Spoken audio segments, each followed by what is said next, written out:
अस्सलामुअलैकुम दोस्तों। जैसे जैसे ड्रामा सीरियल जुड़वां अपनी अगली कड़ी की ओर बढ़ रहा है, जज्बात, धोखे और सच्चाइयों की टक्कर तेज होती जा रही है।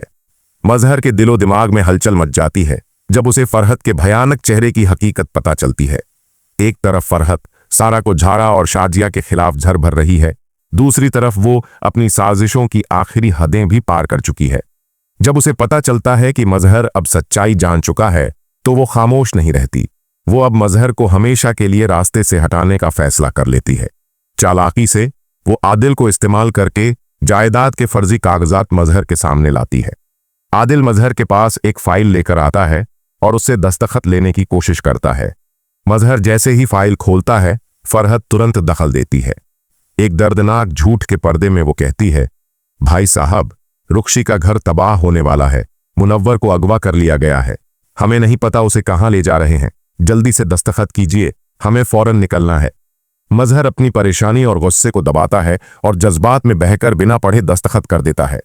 फरहत फाइल आदिल से लेकर तुरंत बहाने से अपने कमरे में रख देती है और इस तरह एक साजिश कामयाबी से अंजाम पाती है। बाहर आकर फरहत झूठे अंदाज में फोन पर बात करती है। हाँ रुक्शी, हम पहुंच रहे हैं। ओह, क्या मुनव्वर घर आ गया?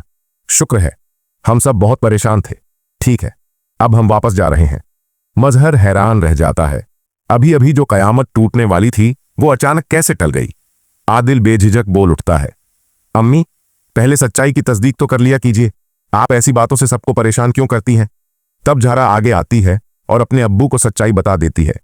अब्बू, फूफो ने आपको धोखा दिया है, मैं सब कुछ साबित करूंगी। मजहर पसोपेश में पड़ जाता है और सोच में डूब जाता है। वो फरहत को बुलाता है और सवाल करता है, फरहत, क्या तुमने सारा को धमकाया? कहा कि अगर वो मुनव्वर से शादी करेगी तो तुम उसे मार दोगी। फरहत नजरें चुराने लगती है और फिर जज्बाती हथियार उठा लेती है। भाईजान, मैं आपकी बहन हूं। मैंने आपके लिए सब कुछ छोड़ दिया, शौहर, घर, अपनी जिंदगी। 20 साल आपके घर को संभाला, बच्चों की परवरिश की, और आज ज़ारा की बातों पर आप मुझ पर शक कर रहे हैं। फरहत मजलूमियत का लबादा ओढ़कर रोती हुई चली जाती है, लेकिन अंदर ही अंदर वो अपनी आखिरी चाल चल चुकी होती है। अब मैं मजहर की जायदाद की मालकिन हूं, बस अब उसे भी रास्ते से हटाना है। फरहत जहर का पैकेट निकालकर किचन में ले जाती है, जहां सलमा मजहर के लिए दूध तैयार कर रही होती है। फरहत बहाने से कहती है, ओह, मैं अपनी गोलियां कमरे में भूल आई हूं, जाकर ले आओ, मैं भाई साहब का दूध बना देती हूं।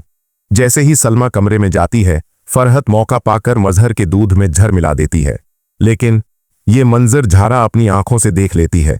वो खामोशी से पीछे हट जाती है, मगर उसके दिल में एक तूफान उठ चुका होता है। फरहत दूध का ग्लास तैयार करके कमरे से बाहर आती है, मगर हाथ खाली होते हैं। सलमा आती है और दूध का ग्लास मजहर के सामने रखती है। मजहर, दवाई के साथ दूध ले लीजिए। मगर जैसे ही मजहर ग्लास उठाता है, ज़ारा तेजी से अंदर दाखिल होती है और जोर से कहती है, अब्बू, रुक जाइए, ये दूध मत पीजिए। मजहर और सलमा चौंक जाते हैं। सलमा नाराजगी से कहती है, ज़ारा, क्या हो गया है तुम्हें? ये दूध मैंने अपने हाथों से बनाया है। ज़ारा कांपती आवाज में कहती है, अम्मी, आपने बनाया तो है, लेकिन इसमें कुछ मिलाया हुआ है। मैंने अपनी आंखों से देखा है फूफी, उन्हीं ने ये सब कुछ किया है। मैंने अपनी आंखों से देखा है कि वो इस दूध में कुछ पाउडर मिला रही थी। मेरा दिल कहता है कि वो जहर ही होगा। मजहर सब कुछ सुनता है, खामोशी से उठता है, दूध का ग्लास लेकर फरहत को आवाज देता है। फरहत घबराई हुई चेहरे पर उलझन लिए आती है। मजहर संजीदगी से, ज़ारा कह रही है कि आपने दूध में कुछ मिलाया है और उसे शक है कि यह जहर हो सकता है। क्या ज़ारा मेरे लिए झूठ बोल रही है? फरहत नाराजगी से, तौबा तौबा भाई साहब, आप फिर ज़ारा की बातों पर मुझ पर शक कर रहे हैं। मैं कैसे अपने भाई के साथ ऐसी नीच हरकत कर सकती हूं जो मुझे अपनी जान से भी ज्यादा अजीज है? मजहर नरमी मगर कतई लहजे में, मैं चाहता हूं कि आप ज़ारा के दिल का शक दूर कर दें। फरहत झुंझलाकर, कैसे भाईजान? मजहर, ये दूध पी लीजिए ताकि ज़ारा का शक दूर हो जाए और मुझे भी यकीन हो जाए कि मेरी बहन मेरे साथ कुछ बुरा नहीं कर सकती। ये सुनते ही फरहत के होश उड़ जाते हैं। जिस जहर को वो चुपके से मिलाती रही, वही अब उसके गले का फंदा बनने वाला है। मजहर दूध का ग्लास उठाकर उसके सामने रख देता है। फरहत के हाथ कांपते हैं। फरहत धड़कते दिल से, अगर मैं पीऊंगी तो मर जाऊंगी, मत पियो। मगर आज मौत तो वैसे भी यकीनी है।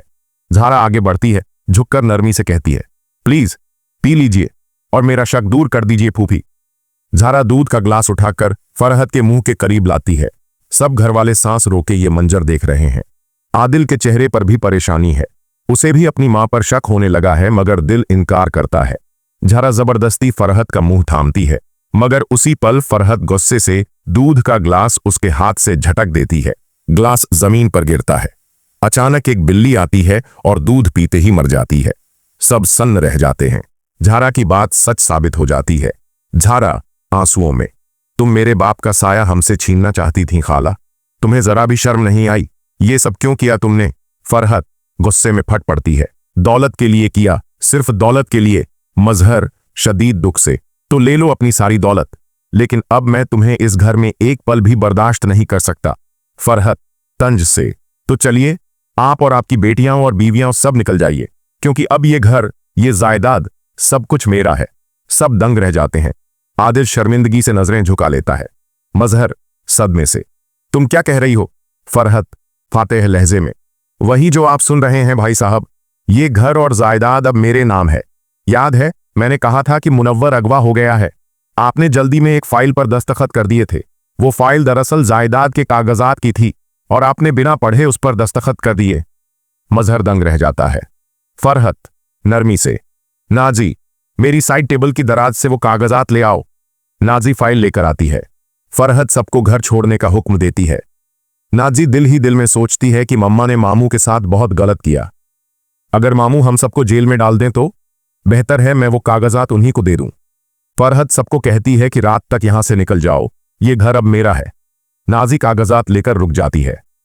फरहत, नाजी मेरे पास आओ, कागजात दो। वहां क्यों खड़ी हो? नाजी चुपचाप मजहर के पास चली जाती है और कागजात दे देती है। सब उसकी सच्चाई पर हैरान रह जाते हैं। फरहत गुस्से से, तुम भी अपने बाप की तरह निकली, धोखा दिया तुमने भी। नाजी रोती हुई आदिल के पास जाती है।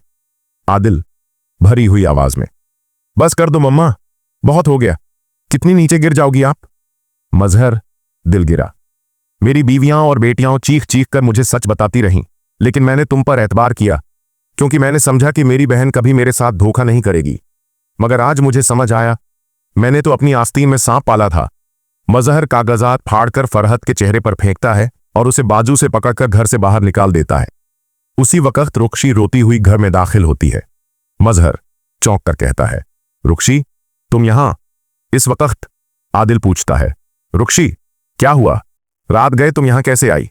रुक्शी रोते हुए कहती है, मुनव्वर ने मुझे तलाक दे दी है और ये सब मां की वजह से हुआ है। उसने मेरा घर भी बर्बाद कर दिया। मजहर रुक्शी को सीने से लगा लेता है। मजहर, फरहत ने न सिर्फ अपनी जिंदगी बर्बाद की बल्कि तुम्हारी जिंदगी भी तबाह कर दी। अंजाम हमेशा बुरा होता है उन लोगों का जो दूसरों के लिए बुरा चाहते हैं। रुक्शी धीरे से, ये सब हमारी मां का जुर्म है और हम उसकी सजा भुगत रहे हैं। अगर आपको आज की वीडियो पसंद आई हो तो लाइक और शेयर करना ना भूलें। अगली वीडियो में मुलाकात होगी। अल्लाह हाफिज।